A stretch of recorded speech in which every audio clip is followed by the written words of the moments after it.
I know, back so soon, right? My name's Happy Catty Crypto. Welcome back to the channel. We try to keep you up to date as much as we can here, and when things develop this fast, honestly, you just can't keep up with it, and you can't make this stuff up either. I just spoke about a kind of like quorum thing, you know? Say if like 80% of people decided to opt in for it, they would just go ahead and do it on all transactions. Binance have just tweeted out, more specifically CZ's tweeted out, the LUNCPenguin Binance blog.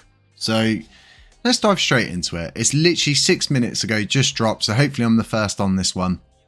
So as you can see, it's from CZ, he's written it himself. So will Binance support LUNCPenguin of 1.2% for every trade on Binance? I got asked this question on my Twitter space today. I spoke for a few minutes about it, but I want to take some time to answer this more in depth and actions we will take. A while back, I was asked about the LUNCPenguin on Twitter. I responded that the project needs to implement on-chain first. This comment was a bit open to interpretation, and many people thought this meant that if it happens on-chain, Binance will implement all LUNCPenguin off-chain too. This is a wrong interpretation. I didn't make any promises. My comment was simply that as a business, we wouldn't even consider implementing something that isn't done on the protocol level first. Now, let's consider it. Taxes on centralized exchanges. We need to think about the game theory involved. Everyone may want all platforms and chains to burn 1.2% of every transaction. People want to see supply decrease, but things change when it directly impacts their balance. Unless we get every centralized exchange worldwide to implement this, it will not work. And I stated about not having any safe havens and a commitment from all CEXs to get this in place for the greater good of the crypto space. If they want to drive adoption, this is the best way to do it, in my opinion. If Binance charged 1.2% per transaction, I don't think we would burn very much because most LUNC traders would rather go to other exchanges that don't have the burn. I could be wrong. So we will listen to our community and we will do the following. Step 1.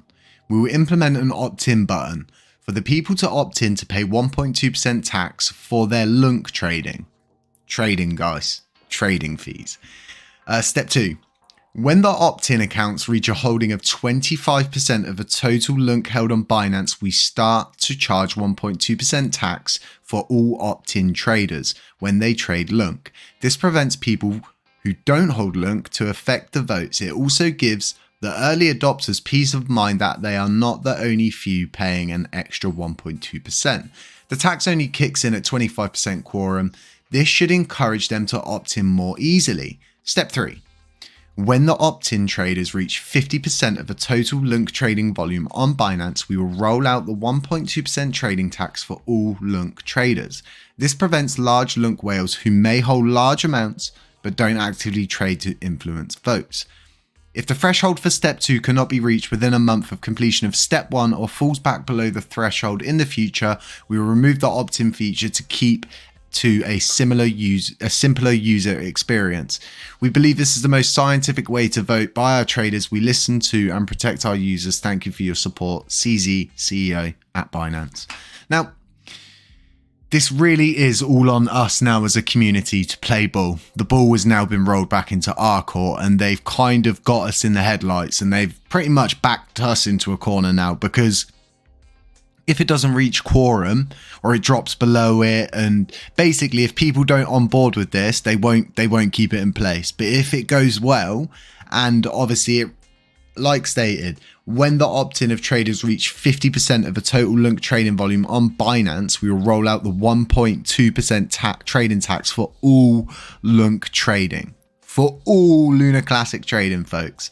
But only if it reaches 50%, okay? And then, what does it say? So if the threshold for Step 2 cannot be reached within a month of completion of Step 1. So basically, we need to, within a month, we need to reach a holding of 25% of all the total LUNC held on Binance. So that means 25% of the wallets. So if 25% worth of the wallet holdings opt in for this, okay, it's going to go well. And this is why I'm saying the ball is now in our court, and seriously, like in our court.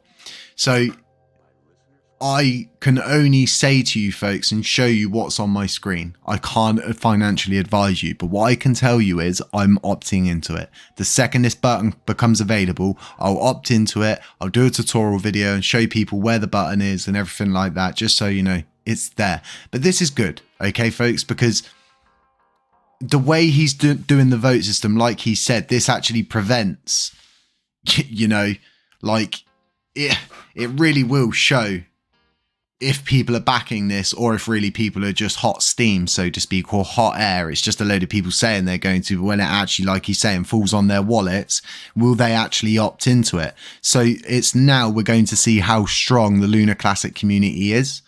And as we know, there's a serious amount of Luna Classic on the exchange, regardless of who owns it. There's a serious amount on there.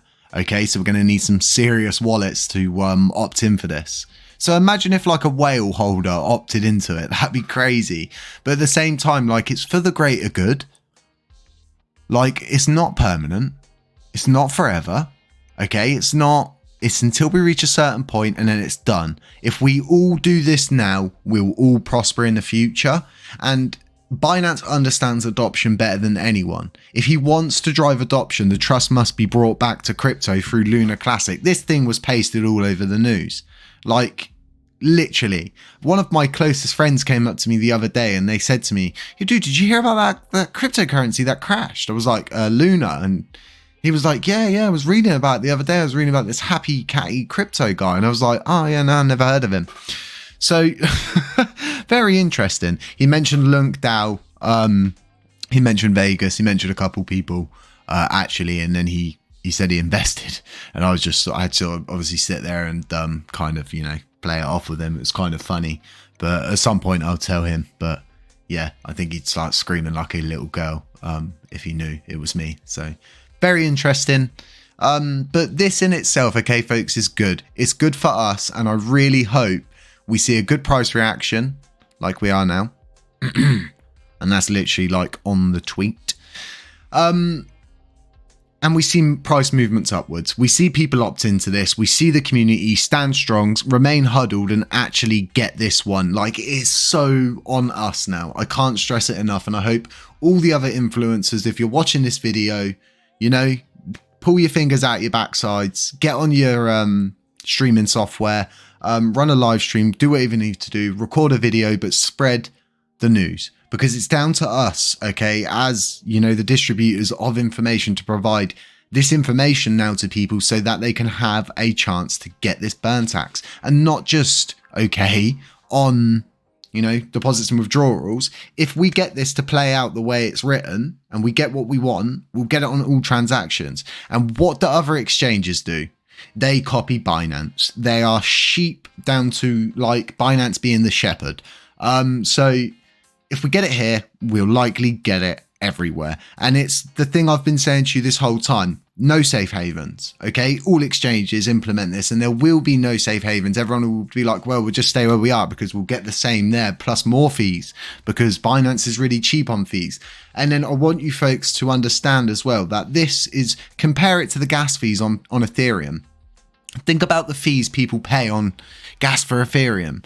This fee is absolutely nothing compared to gas fees. And the best thing about the 1.2% burn tax, and CZ's not even, you know, put this in his plan, is the fact that they could request for it to actually be lowered. You know, if it has to work for everyone, it has to work for everyone. And we're always open to compromise. We all know that. Okay, we all know we're open to compromise as long as everybody is happy. Okay, if we can sustain this, everything will be fine. Huge step for the movement. Stay safe, remain huddled, trade on facts where you can, don't trade on emotion. And I'm not a financial advisor, and just stay safe. I'll never DM you. Beware of scammers. We'll catch you in the next one. And like I always say it with me, say it with me, say it with me.